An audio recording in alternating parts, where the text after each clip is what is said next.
स्वास्थ्य चर्चा के आज के अंक में आप सभी दर्शकों का स्वागत है। नमस्कार, जोहार। स्वास्थ्य चर्चा में हम चिकित्सा के विभिन्न प्रणालियों के बारे में चर्चा करते रहते हैं। इसी क्रम में चलिए आज के अंक में हम चर्चा करते हैं आयुर्वेदिक पद्धति के बारे में। हमने विषय चुना है मस्तिष्क रोग एवं आयुर्वेदिक चिकित्सा। इस संबंध में जानकारी देने के लिए हमने अपनी स्टूडियो में आमंत्रित किया है आयुर्वेद के विशेषज्ञ डॉक्टर वेंकटेश कात्यायन को।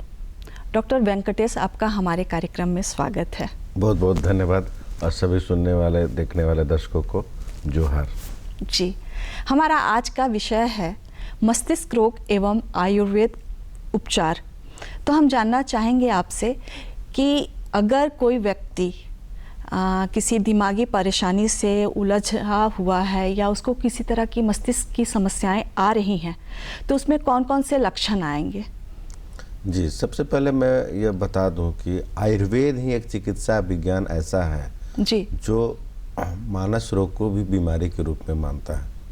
जी। जब शारीरिक दोष और मानसिक दोष एक साथ दोनों प्रकोपित हो जाए तो मानस रोग हो जाता है, और वह मानसिक रोग हो जाता है, मस्तिष्क रोग हो जाता है, और आज के मॉडर्न साइंस में देखा जाए तो मेंटल डिसऑर्डर भी बोल सकते हैं। नर्वस सिस्टम से भी इसको जोड़ा जा सकता है। जी हाँ। तो आज के समय में देखा जाए तो इसके लक्षण जो है अब वेरिएबल है। जी। आपके महिलाओं पर इसका अलग आपको लक्षण का है, बच्चों में, और जो युवा हैं, फिर ओल्ड एज के हैं। तो हर समय, हर काल, हर परिस्थिति में व्यक्ति का अपना एक तनाव होता है, अपना एक स्ट्रेस लेवल होता है। उस स्ट्रेस का अपना एक लक्षण होता है। वो मानसिक हो सकता है और बहुत ज़्यादा मतलब स्ट्रेस तनावफुल हो तो फिर गंभीर बीमारी हो जाती है, फिर उसके लक्षण आक्रामक भी हो जाते हैं। जी जी। यहाँ पर हमने लक्षणों की चर्चा इसलिए की क्योंकि हम लक्षणों का ही इलाज करते हैं। व्यक्ति में कोई भी बीमारी है, कोई भी असामान्य स्थिति आती है तो उसमें सबसे पहले लक्षण नज़र आते हैं, और जब हम लक्षण देखते हैं तो उसके आधार पर ये निर्धारित करते हैं कि व्यक्ति इस बीमारी से ग्रसित हो सकता है और उसका इलाज करते हैं। तो सबसे पहले हम लक्षणों की बात किए। इसके बाद हम आपसे जानना चाहेंगे कि मस्तिष्क रोग की अगर बात करें तो कौन कौन सी बीमारियां देखने को मिलती हैं जो कि हमारे दिमाग से, हमारे मानस से जुड़ी हुई हैं? आयुर्वेद की चिकित्सा सिर्फ लक्षणों पर नहीं होती है जी। आयुर्वेद की चिकित्सा सिस्टम पर होती है। जी जी। अब मानस दोष है किसी भी तरह का तो हम मस्तिष्क के पूरे सेंट्रलाइज करके उसकी हम ट्रीटमेंट करते हैं। जो भी मस्तिष्क को बल दे, मस्तिष्क को ताकत दे, उसको स्वास्थ्य बढ़ाए, उसके न्यूरॉन्स को, तंतु को, तो आयुर्वेद की चिकित्सा पूरे सिस्टम पर चलती है जी। वो सिर्फ लक्षणों पर नहीं चलती। तो इस तरह से हम आज के समय में देखते हैं तो इसका जो बीमारी के प्रकार हैं आयुर्वेद के से मनस्त्रोतस, जो मनस्त्रोतस जो है, जो स्रोतस है हमारे शरीर का, तो मनस्त्रोतस में जो विकृतियाँ आती है वो मानस दोष के रूप में आती है।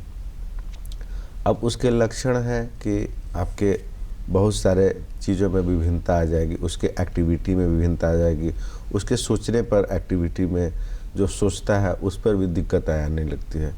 मॉडर्न साइंस में कुछ बीमारियां हैं जो इसको सामान्य रूप से आजकल बहुत तेज़ी से बढ़ रहा है, जिसमें अल्जाइमर्स है, सिजोफ्रेनिया है, डिमेंशिया है, एमेंशिया है, फिर आपका अवसाद है, इंसेंटी है, मतलब पागलपन भी है। जी जी। और बहुत सारा है। बहुत लोग जो लंबे समय से अल्कोहल के शिकार हो चुके हैं, बहुत तरह के किसी तरह के ड्रग्स के एडिक्ट हैं। तो ये सब भी मानस दोष को बहुत तेज़ी से बढ़ाते हैं, क्योंकि ये सारे मानसिक दोष को बढ़ाने वाले ही फैक्टर हैं। तो अब इसको बारीकी से हम लोग देखते हैं कि इसमें क्या क्या लक्षण आते हैं। जैसे सिजोफ्रेनिया की बात जहाँ तक करें जी जी, तो बहुत ही एग्रेसिव हो जाता है, आदमी पागल की तरह करने लगता है। अब अकेले में वह रहेगा तो उसकी एक्टिविटी को अब देखेंगे तो कुछ भी करता रहेगा, मतलब अस्त व्यस्त अपने रूम को रखेगा, चिल्लाएगा, तोड़ फोड़ मचाएगा, और इसी तरह धीरे धीरे उसकी बीमारी जो है विकराल रूप से चली जाती है। जी जी जी। ओल्ड एज में इसकी बीमारी की संभावना ज़्यादा हो जाती है। फिर है कि एमएनसी है जो मतलब कम समय के लिए आदमी भूल जाता है, जैसे शॉर्ट टर्म मेमोरी लॉस। आप कुछ बात को ध्यान में रखते हैं, फिर थोड़ी देर बाद उसको भूल जाते हैं, फिर परमानेंट आपको मेमोरी लॉस की समस्या होने लगती है। तो ये सब बीमारियां जो है धीरे धीरे धीरे धीरे अपने भयानक रूप में, आक्रामक रूप में बढ़ती जाती है, क्रोनिक रूप में ले लेती है। तो हम यदि शुरू से अपने मानस के परिवर्तन को समझें, अपने रोगी के होने वाले सोच के परिवर्तन को यदि समझें, तो हम काफ़ी हद तक इस बीमारी को नियंत्रित रख सकते हैं। जी। अगर हम मस्तिष्क रोग की बात कर रहे हैं तो उसमें सबसे प्रमुख आता है पार्किंसंस। तो अगर कोई व्यक्ति पार्किंसंस से ग्रसित है तो हम उसको कैसे पहचानेंगे, या जो व्यक्ति स्वयं में कैसे पहचानेगा कि हाँ हमको कोई दिमागी असंतुलन की बीमारी होती जा रही है, तो उसके कौन से लक्षण नज़र आएंगे, फिर उसके इलाज के लिए क्या किया जाए। और उससे महत्वपूर्ण ये बात भी हम आपसे जानना चाहेंगे कि कई बार देखा जाता है कि शारीरिक बीमारियां जो हैं वो हमारी जीवन शैली असंतुलित होने की वजह से होती है, तो कई बार मानसिक बीमारियां भी हमारे जीवन शैली असंतुलित होने की वजह से होती हैं। और उसमें देखा जाता है जो व्यक्ति ज़्यादा एकांत रहता है या उसको मानसिक किसी तरह का असंतुलन हो गया है, तो उसमें इस तरह की बीमारियाँ ज़्यादा देखने को मिलती है। इससे आप कितना सहमत हैं? बिल्कुल सहमत है। पार्किंसन डिजीज़ जो है, एक तो मेमोरी लॉस की समस्या है जी, एग्रेशन बहुत होगा, एग्रेसिव हो जाएगा, मूड स्विंग तो होगा ही, चिल्लाना होगा, लड़ता है, झगड़ता है, तो इस तरह का जो है देखा जाता है। और ज़्यादा उम्र में इसको देखा जाता है, 55-60, धीरे धीरे धीरे वो बढ़ता चला जाता है।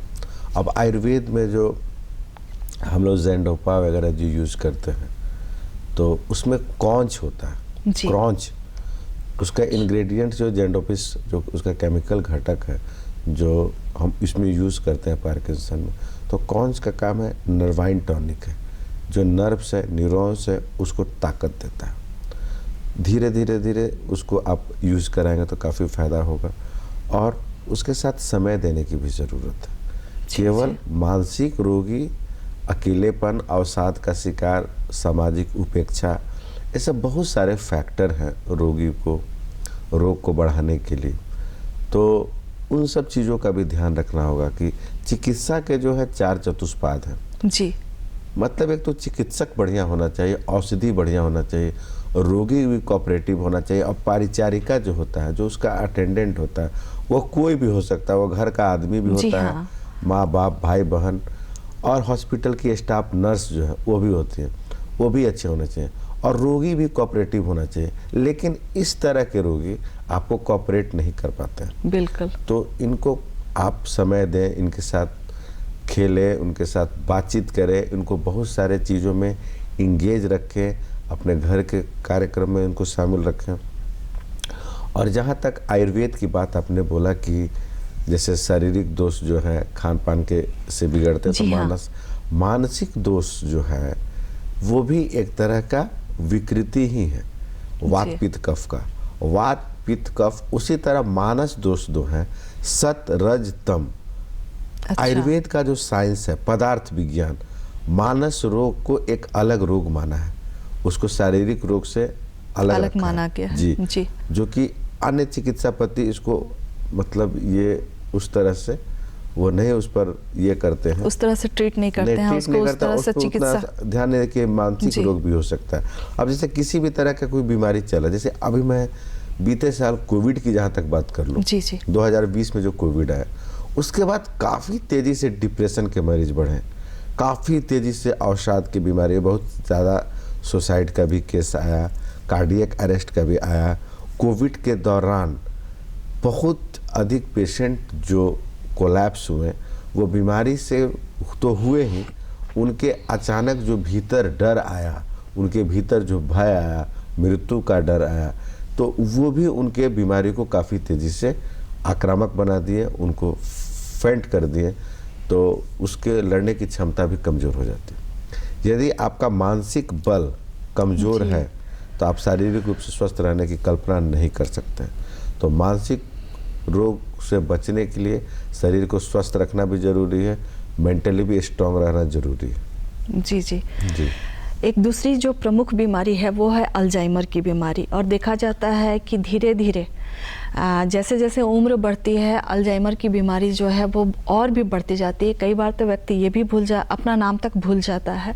तो उसकी शुरुआती पहचान कैसे करें कि हाँ ये व्यक्ति, और जब भी हम किसी दिमागी बीमारी से गुजरते हैं उस वक्त हमको पहचान में नहीं आता कि सही में हम किसी दिमागी बीमारी की तरफ बढ़ रहे हैं।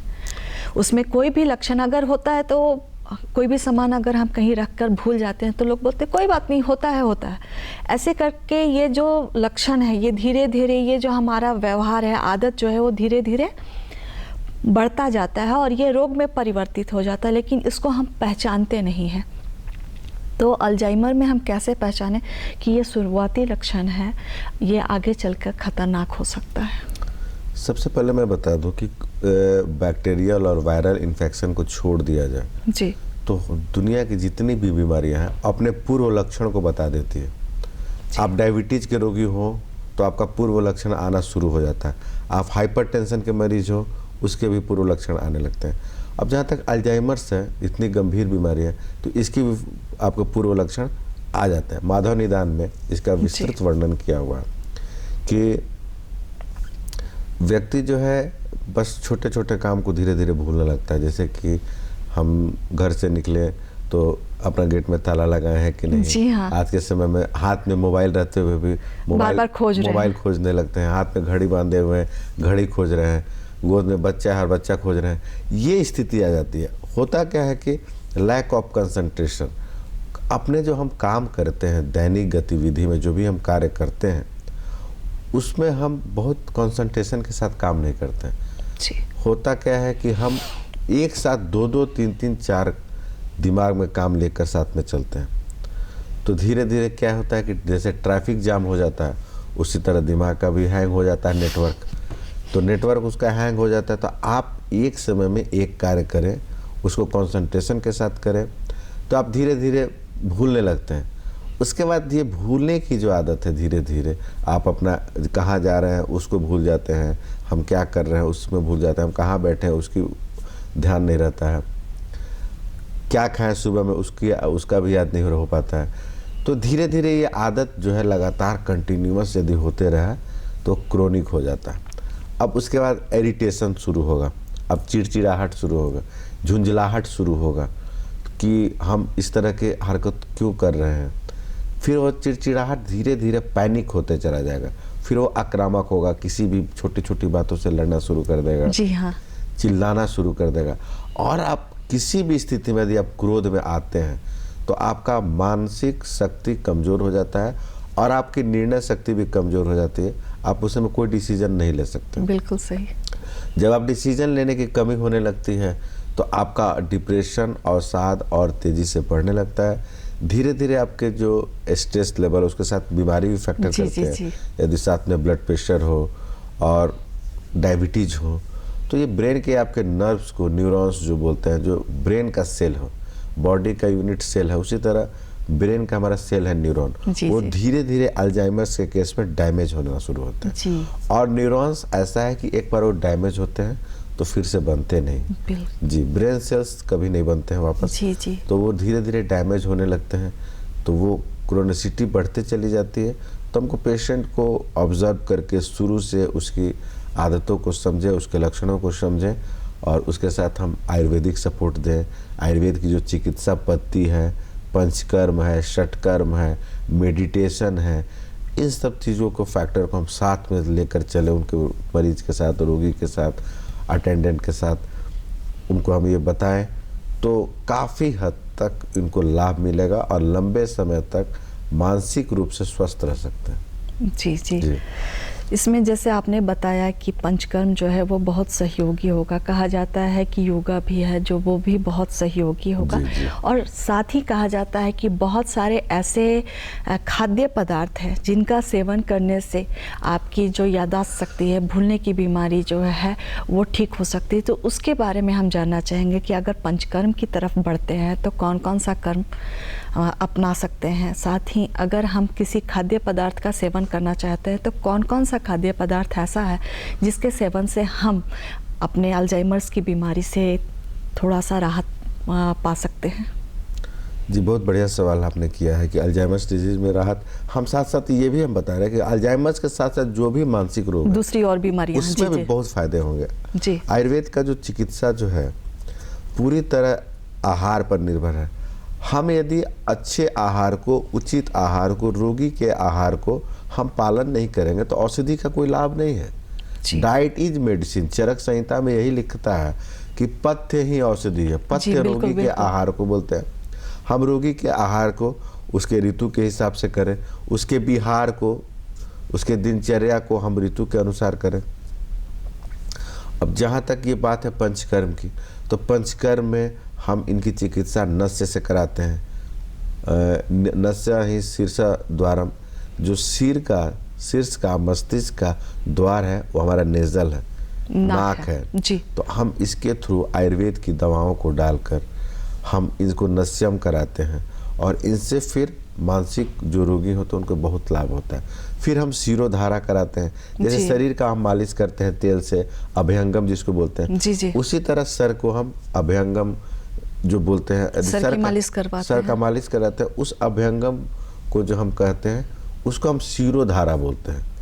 उसमें हम तरह तरह के जो तेल जो है मानसिक शक्ति को बढ़ाने वाले तेल है, जैसे मालकांगनी है, ब्राह्मणी है, जटामासी है, रोगन बादाम तेल है, इस सब तरह के ऑयल से हम उनको शिरोधारा देते हैं। एक बर्तन में एक पतला सा छेदा रहेगा जिसपे सर पे जो है वो तेल पड़ता रहेगा। तो वो एक ड्रॉप लेट के द्वारा वो चिकित्सा हम देते हैं। फिर हम उनको आप आयुर्वेद के तरफ से इनको हम वमन विरेचन करा के शरीर का शुद्धि कराने के बाद इस तरह के चिकित्सा को देते हैं तो काफी हद तक बहुत ही बढ़िया। जी, हम अपने दर्शकों को बतलाएंगे वमन यानी उल्टी करना, जहां हम उल्टी को गलत मानते हैं। कभी कभी उल्टी करवाना जो है आपका पित्त का विरेचन होता है जी, वो उल्टी करना कभी कभी बहुत ही आपके लिए लाभदायक भी हो सकता है। प्रकृति का है, जैसे आप पशु पक्षी से सीख देते हैं। जैसे कुछ जंतु है जो कुछ इस तरह की चीज खा लेते हैं जो उनके शरीर के लिए सातम में नहीं, अनुकूल नहीं है, तो देखिए कि घास उस खा के कुछ देर के बाद उल्टी कर देते हैं। जी हाँ, तो वो नेचर है, बायोलॉजी का वो पार्ट है। प्रकृति अपना बहुत बैलेंस रखती है। तो आप पंचकर्मा के रूप में आए, फिर हम योग के रूप में आए, मेडिटेशन करवा रहे हैं, प्राणायाम करवा रहे हैं, आपको योग निद्रा उसको कराइए तो उसको काफ़ी हद तक लाभ होगा। आयुर्वेद की चिकित्सा में जैसे है कि ब्राह्मी का सेवन करें, मालकांगनी का सेवन करें, जटामासी का सेवन करवाएं और हरित। यहाँ पर हम आपसे जानना चाहेंगे, जैसे जिन चीज़ों का आपने जिक्र किया, जटामासी और ये सब का, तो उसका सेवन किस प्रकार करें? ये पाउडर में करें या वो कहीं पाउडर के रूप में मिलता है आयुर्वेद के दुकान पे, उसको खरीद के सेवन कर, कैसे इसका सेवन करें? नॉर्मल तो सामान्यतः मार्केट से आप आयुर्वेद दवा दुकान में इस तरह के पाउडर मिलते थे, लेकिन आप रोगी है तो आप चिकित्सक के परामर्श के अनुसार, और ऐसे भी आप दवा ले रहे हैं ना, तो आप आयुर्वेदाचार्य के संपर्क में लें, क्योंकि उसकी वो डोज, उसकी काल अवधि, उसका अनुपान वो बताएंगे बेहतर।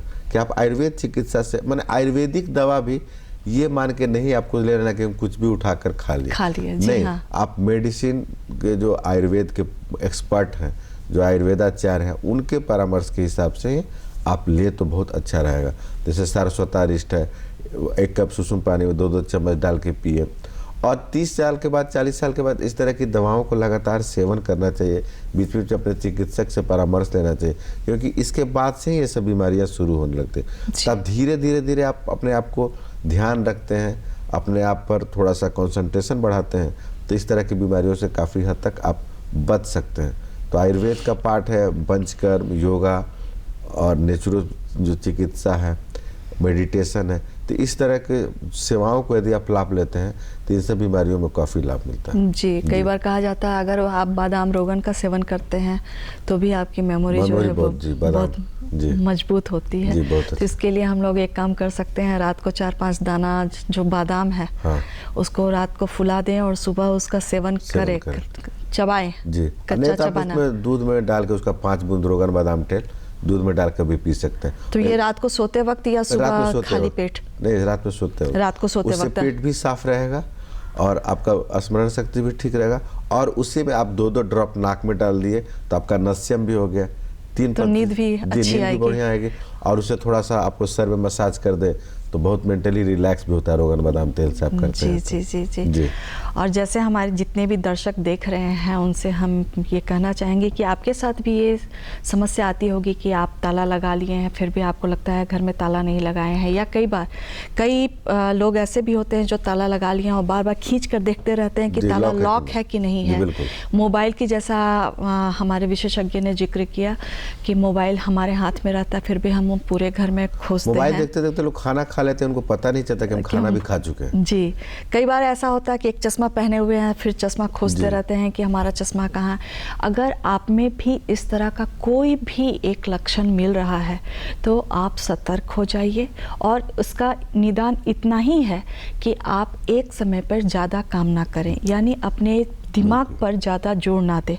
दिमाग को स्थिर करेंगे, शांत करेंगे तो धीरे धीरे ये लक्षण जो है वो कम होने लगेगा। और साथ ही जैसा कि अभी हमारे विशेषज्ञ ने बताया, बादाम रोगन का सेवन करना है और कुछ और दूसरे जो पंचकर्म के तरीके हैं उनको अपनाने से आप काफ़ी राहत प्राप्त कर सकते हैं। इसके बाद जो एक और महत्वपूर्ण बीमारी कहें या लक्षण कहें वो होता है झटके आना, मिर्गी पड़ना।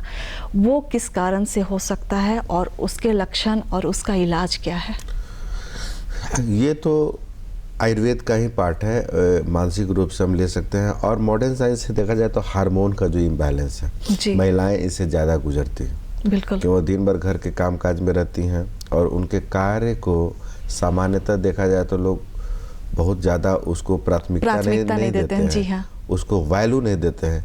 लेकिन उनके जो मतलब स्ट्रेस लेवल होता है काफ़ी हाई होता है। सुबह से शाम तक उनका बच्चों को देखभाल, हस्बैंड परिवार सबका देखभाल, खान पान सब चीज़ देखते देखते वो अपने स्वास्थ्य का देखभाल नहीं कर पाती है। तो मैं सभी माताओं से, बहनों से ये ज़रूर कहना चाहूँगा कि अपने स्वास्थ्य को प्राथमिकता दें, क्योंकि पूरे घर का जो आपका जितना भी जिम्मेदारी, रिस्पॉन्सिबिलिटी कहिए, वो आप ही पर टिका हुआ है। तो आप मेंटली स्ट्रांग रहने के लिए आप एक्सरसाइज करें, प्राणायाम करें और अपने खान पान को बहुत अच्छा रखें और दिनचर्या को अपना जो है रूटीन को अपना अच्छा रखें।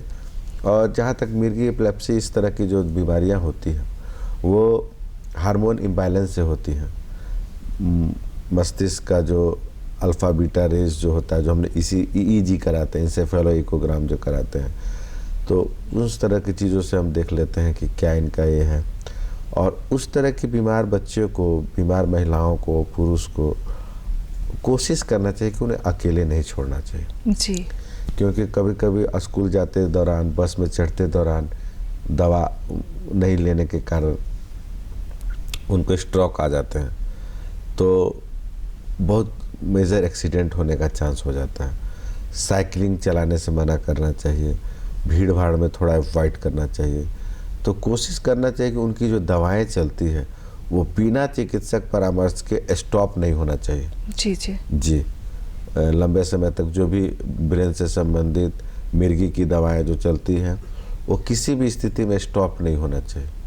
वो लगातार चले और धीरे धीरे जब ठीक हो जाए तब जाके आप चिकित्सक के सलाह के अनुसार ही दवा स्टॉप करें और अपने आप को शारीरिक रूप से स्वस्थ रखें। क्योंकि जब इस तरह की दवाएं चलती हैं तो व्यक्ति जो है थोड़ी मतलब हम लोग सामक दवा देते हैं, निद्रा बढ़ाने वाली दवा देते हैं कि पेशेंट तो काम जो है उसकी शांति बनी रहती है। तो उस तरह की दवाएं जो चलती है तो उससे नींद आती है। जी, नींद आती है तो ज़्यादा टाइम लोग सोते भी हैं, दिन में भी सोते हैं, उसके कारण ओबेसिटी भी बढ़ जाती है। जी जी, मोटापा बढ़ जाता है, फिर साथ में फैटी लीवर जमा हो जाता है, फैटी लीवर बढ़ने लगता है। तो कोशिश करना चाहिए कि इनको ज़्यादा से ज़्यादा फिजिकल एक्टिव रखने की ज़रूरत है। जी जी, सोने में उनको पर्याप्त सोने का समय मिलना चाहिए, लेकिन अन्य समय में उनको एक्टिविटी चालू रखना चाहिए, क्योंकि धीरे धीरे फैटी लीवर होगा, फिर शुगर बढ़ेगा, फिर बीपी बढ़ेगा, इस तरह की चीज़ उनको और बढ़ते जाएगी। तो मानसिक रूप से तो कमज़ोर है ही, शारीरिक रूप से भी धीरे धीरे कमज़ोर हो जाएंगे। तो इन लोगों के रोगी को बहुत फिजिकली एक्टिव रहने की बहुत ज़रूरी है। जी जी जी। अभी तक जो भी हम मस्तिष्क रोग की बात कर रहे हैं उसमें है कि बढ़ती उम्र के साथ या उम्र के साथ जो जो बीमारियां आती हैं उसके बारे में क्या ऐसा भी हो सकता है कि जो बच्चे नए नवजात शिशुओं में भी या गर्भ में पल रहे शिशुओं में भी किसी तरह की मस्तिष्क संबंधी समस्या आ सकती है? बिल्कुल आती है। बहुत बार बच्चे को जन्म से में ही ब्रेन में गांठ वगैरह हो जाते हैं, और कभी कभी होता क्या है कि बच्चे ठंड के मौसम में या नॉर्मली ब्रेन में ऑक्सीजन कम हो गया मिला, बच्चे जन्म लिए उसमें रोना नहीं शुरू किए, तो ब्रेन का डेवलपमेंट नहीं हुआ, तो ये समस्या काफ़ी दिन तक उनको प्रभावित कर जाती है, उनके ग्रोथ में, उनके बोलने में, उनके उच्चारण में, उनको किसी बात को एक्सेप्ट करने में, समझने में। तो इन सब समस्याओं को बहुत लंबे समय तक गार्जियन को जूझना पड़ता है। तो बच्चे जब हुए तो उनको डॉक्टर के राय से एक बार उनको ज़रूर चेकअप करा के रखना चाहिए कि जो हमारा समय के अनुसार 6 महीना, साल भर, 1.5 साल का जो ग्रोथ होता है बच्चे का, सुनने का, समझने का, उच्चारण का, तो वो हो रहा है कि नहीं, वो सब कुछ ज़रूरी 5 साल कम से कम मिनिमम फॉलोअप में रहना चाहिए। और आजकल तो बहुत सारा इसका ट्रीटमेंट भी आ चुका है, पहले वाली बात है नहीं। अब सारे तरह के स्पीच थेरेपी, बोलने के लिए, बच्चे के ग्रोथ के लिए, सब बहुत तरह, गर्भस्थ शिशु के लिए सोनोग्राफी वगैरह करवाया जाता है ताकि पता चलता रहे, तो उसमें भी हम लोग देख लेते हैं। और गर्भावस्था में माँ को सबसे अधिक कोशिश करना चाहिए कि उनको तनाव के रूप न दे, ज़्यादा तनाव न दे, क्योंकि उन्हें 2 हृदय बोला गया। 2 हृदय उनके शरीर में होता है। तन स्वस्थ रहेगा तो मन स्वस्थ रहेगा, मन स्वस्थ रहेगा तो तन स्वस्थ रहेगा। डॉक्टर वेंकटेश, आप हमारे बीच में आए और हमारे दर्शकों को इतनी महत्वपूर्ण जानकारी दी, इसके लिए आपका धन्यवाद। और हम अपने दर्शकों से लेते हैं विदा। जोहार।